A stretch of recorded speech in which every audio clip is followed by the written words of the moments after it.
धीरूभाई अंबानी का जन्म 28 दिसंबर 1933 को जो सौराष्ट्र के जूनागढ़ जिले में हुआ था। इनका पूरा नाम धीरज लाल हीराचंद अंबानी था। धीरूभाई ने जब बिजनेस की दुनिया में कदम रखा तो ना ही इनके पास पुश्तैनी संपत्ति थी और ना ही बैंक बैलेंस। उनके पिता हीराचंद अंबानी एक प्राइमरी स्कूल में टीचर थे। धीरजलाल हीराचंद अंबानी 28 दिसंबर 1933 को पैदा हुए, जिन्हें धीरूभाई भी कहा जाता है। भारत के एक चीथड़े से धनी व्यवसायी टाइकून की कहानी है, जिन्होंने रिलायंस उद्योग की स्थापना मुंबई में अपने चचेरे भाई के साथ की थी। कई लोग अंबानी के अभूतपूर्व उल्लेखनीय विकास के लिए अंतरंग पूंजीवादी और सत्तारूढ़ राजनीति तक उनकी पहुंच को मानते हैं, क्योंकि ये उपलब्धि अति दमनकारी व्यवसायिक वातावरण में पसंदीदा बर्ताव द्वारा प्राप्त की गई थी। 1990 तक भारतीय व्यवसाय का गला घोट दिया गया और उन्हीं को राजनीतिज्ञों से लाइसेंस प्रदत्त किया जाता था जो उनके द्वारा इष्ट थे।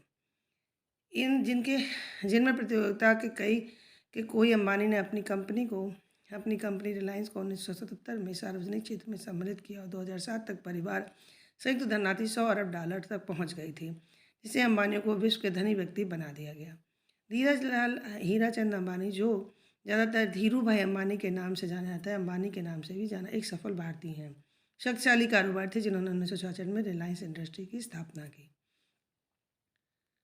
धीरूभाई हीराचंद अंबानी के नाम से जाने जाते हैं, एक सफल भारतीय व्यवसायी के शक्तिशाली कारोबारी थे जिन्होंने 1966 में रिलायंस इंडस्ट्री की स्थापना की।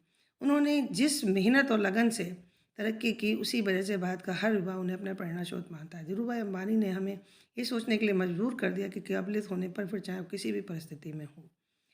धीरज लाल हीराचंद अंबानी अथवा धीरूभाई अंबानी का जन्म 28 दिसंबर 1932 को गुजरात के जूनागढ़ जिले के चोरवड़ गांव में एक सामान्य मूद बनिया परिवार में हुआ था। उनके पिता का नाम हीराचंद गोवर्धन भाई अंबानी और माता का नाम जमुना बहन था। उनके पिता अध्यापक थे। अपने माँ बाप के 5 संतानों में धीरूभाई तीसरे नंबर के थे। उनके दूसरे भाई बहन रमणीलाल, नटवरलाल, त्रिलोचना और जसुमती थी। आर्थिक तंगी के कारण उन्हें हाई स्कूल की पढ़ाई बीच में ही छोड़नी है। ऐसा कहा था कि परिवार की आर्थिक मदद करने के लिए उन्होंने गिरनार के पास भजिए की एक दुकान लगाई, जो मुख्यतः आने वाले पर्यटकों पर आश्रित थी। हालांकि कारोबारियों की सफलता में धीरूभाई अंबानी ने आसमान की बुलंदियों को छू लिया था, पर उन पर लचीले मूल्यों और अनैतिक प्रवृत्ति अपनाने के आरोप भी लगे। उन पर यह आरोप लगा कि उन्होंने सरकारी नीतियों को अपनी आवश्यकताओं के अनुकूल चालाकी से बदलवाया और प्रतिद्वंदियों को भी सरकारी नीतियों के सहारे पटकनी दी। धीरूभाई अंबानी ने अपनी पहली नौकरी यमन के शहर में वहाँ की कंपनी के बेस में 300 रुपये के वेतन पर एक छोटी सी नौकरी करते थे। वहीं से धीरूभाई के मन में व्यवसाय की बारीकियां जानने के लेकर उत्सुकता पैदा हुई। यहीं से वे बेसरे में नौकरी करते हुए गुजराती व्यवसायिक कंपनी में काम करने लगे और वहाँ से उन्होंने लेखा जोखा वित्तीय विभाग का काम करना सीखा। धीरूभाई अंबानी के मैट्रिक परीक्षा के परिणाम आने से ही पहले उनके पिता ने नौकरी के लिए उनके बड़े भाई रमणीक भाई के यहाँ अदन जाने को कहा। धीरूभाई आगे पढ़ना चाहते थे, लेकिन पिता की आर्थिक तंगी के कारण उन्हें पढ़ाई रोकनी पड़ी। अब वो पासपोर्ट बनवाने राजकोट गए और उसके बाद वीज़ा बनवाया। अब सारी तैयारियों के बाद वो मुंबई पहुंचे, जहां से अदन के लिए जहाज़ जाता था। जब वो जहाज़ पर अदन जा रहा था, तब एक गुजराती समाचार पत्र में उनके मैट्रिक परीक्षा का नतीजा आया था, जिसमें वो द्वितीय श्रेणी में उत्तीर्ण हुए थे। 25 वर्षीय धीरूभाई अंबानी 25 वर्षीय धीरूभाई अंबानी ने भारत लौटने पर 5,000 रुपये की पूंजी से रिलायंस कमर्शियल कॉरपोरेशन की स्थापना की और इसके लिए उन्होंने ICICI में पैसा ऋण लिया। इस कंपनी का मुख्य उद्देश्य यार्न को आयात करना और मसालों का निर्यात करना था।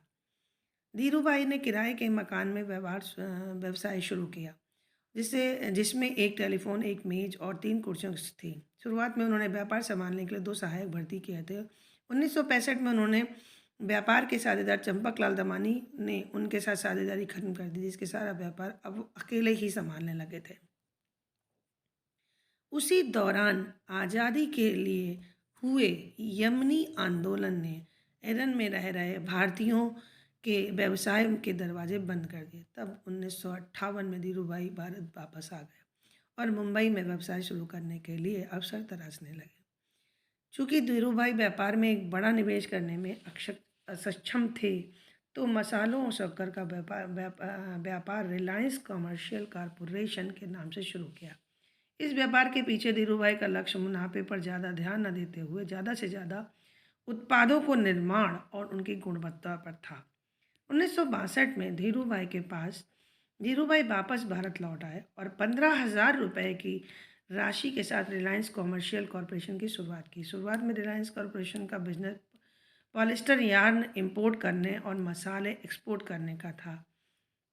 रिलायंस कॉरपोरेशन का पहला ऑफिस नरसीनाथान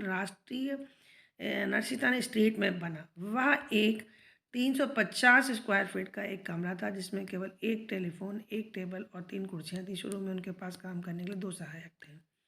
1965 में चंपकलाल दमानी और धीरूभाई अंबानी ने बिजनेस में अपनी साझेदारी खत्म कर दी और धीरूभाई ने अकेले दम पर शुरुआत की। माना जा रहा था कि बिजनेस में पार्टनरशिप खत्म करने का कारण दोनों का बिल्कुल अलग स्वभाव था। उन दोनों का बिजनेस चलाने का तरीका काफ़ी अलग था। चंपकलाल दमानी एक और उनकी सूत बनाने की ट्रांसपोर्ट लगाने में ही रच रहे थे। अब तक धीरूभाई अंबानी को वस्त्र व्यवसाय की अच्छी समझ हो गई थी। इस व्यवसाय में अच्छे अवसर की समझ होने के कारण उन्होंने 1966 में अहमदाबाद के नरोड़ा में एक कपड़ा मिल स्थापित किया। यहाँ वस्त्र निर्माण में पॉलिस्टर के धागों का इस्तेमाल हुआ और धीरूभाई ने विमल ब्रांड की शुरुआत की जो उनके बड़े भाई रमणिक लाल अंबानी के बेटे थे। विमल अंबानी के नाम पर रखा गया था।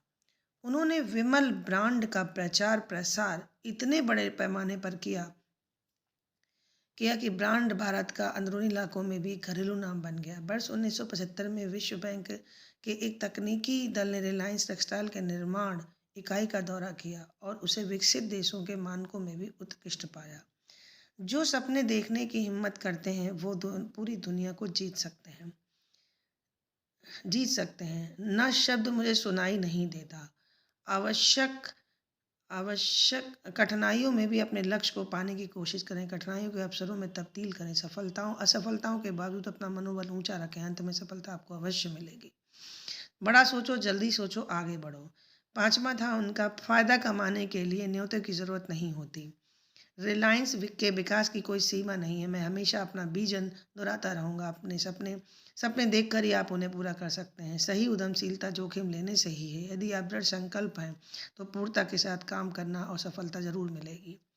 यहाँ से धीरूभाई अंबानी एक ऐसे कदम बढ़ाए कि फिर फना पीछे मुड़कर कभी नहीं देखा। स्वप्न विशाल होना चाहिए, हमारा महत्वाकांक्षा ऊंची होनी चाहिए, हमारी प्रतिबद्धता गहरी होनी चाहिए और हमारे प्रयत्न बड़े होने चाहिए। रिलायंस भारत के लिए यही मेरा सपना है।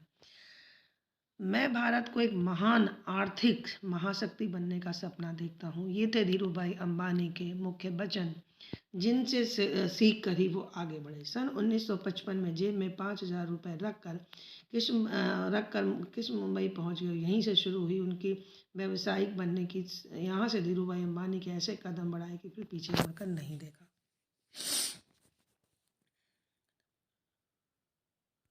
अगर आपको ये वीडियो अच्छा लगा हो, आप ऐसी ही कहानियाँ और देखना चाहते हैं तो प्लीज़ मेरे चैनल को लाइक करिए, सब्सक्राइब करिए और शेयर करिए और कमेंट करिए कि आप किसके बारे में और कहानियाँ देखना चाहते हैं। Thank you so much. Bye bye.